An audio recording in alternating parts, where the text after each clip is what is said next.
Uma das coisas que eu gosto de fazer é ouvir críticas e questionamentos a respeito do espiritismo, o que facilita na hora de explicar.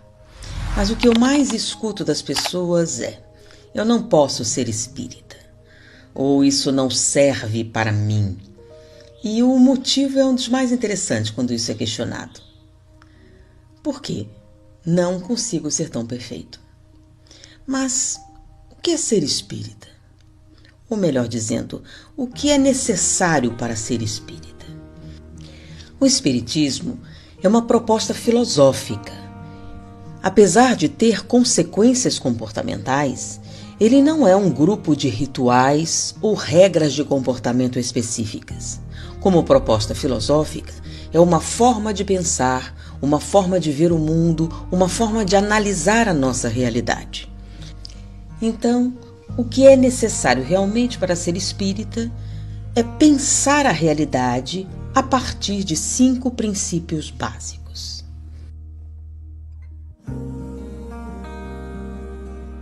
Primeiro, existência de Deus.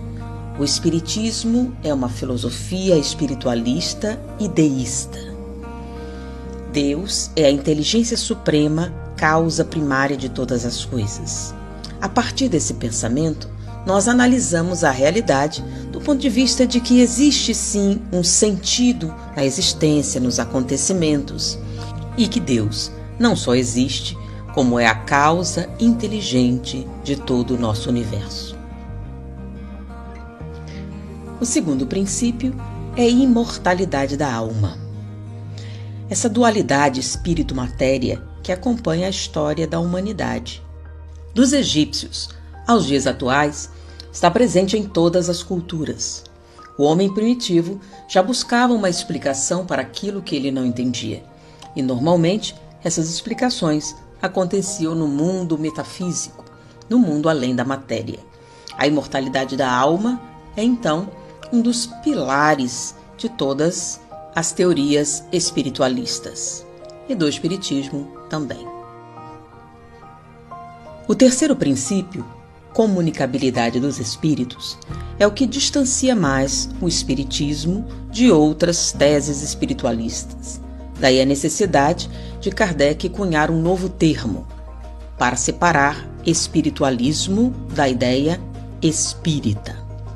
Ou seja, o espírito age sobre a matéria, não é apenas consequência, é a origem de muitos fenômenos. Quarto princípio, reencarnação. O espiritismo acredita que a alma passa por muitas existências corporais, com o fim de aperfeiçoar-se, e é o que fundamenta a justiça divina. Nós, como deísta que somos, nós acreditamos que todas as coisas têm uma razão de ser, e a ausência da reencarnação torna a explicação para a existência extremamente difícil e caótica, dando a entender que a vida não teria sentido. O espírita acredita que todas as coisas acontecem por uma razão e que as provas, as dificuldades surgem dessa necessidade de aperfeiçoamento. O quinto princípio é o da evolução espiritual. O espiritismo acredita que a evolução acontece no espírito e que, à medida que ele se depura, ele produz alterações no mundo material, de maneira que a evolução que nós visualizamos no mundo físico é uma consequência da evolução espiritual. E nós não surgimos diretamente como espírito. As mudanças começam com o princípio espiritual, que é o primeiro impulso de alteração da matéria, que deu origem ao movimento e os processos materiais como nós conhecemos. Por trás de cada processo material, existe um processo espiritual. No momento em que esse princípio espiritual adquire um nível de maturidade, ele se transforma em espírito, que é um princípio inteligente do universo, independente, que passa a fazer as escolhas utilizando-se do livre-arbítrio que ele conquistou. À medida que ele evolui, ele chega um momento em que ele domina todas as alterações que a matéria pode proporcionar e ele deixa de ter necessidade de reencarnar-se no mundo material. Ou seja, A cada nova existência, o espírito dá um passo adiante na senda do progresso em rumo da perfeição.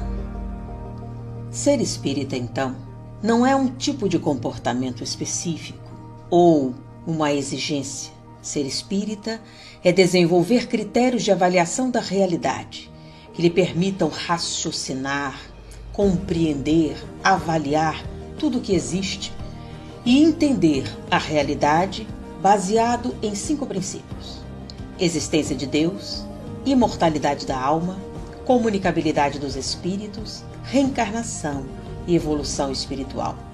A partir desses princípios, o raciocínio, em consequência, o comportamento do espírita se desenvolve. Então, ser espírita é pensar como espírita, é raciocinar como espírita. E, principalmente, a fé espírita é aquela capaz de enfrentar a razão face a face em todas as épocas da humanidade.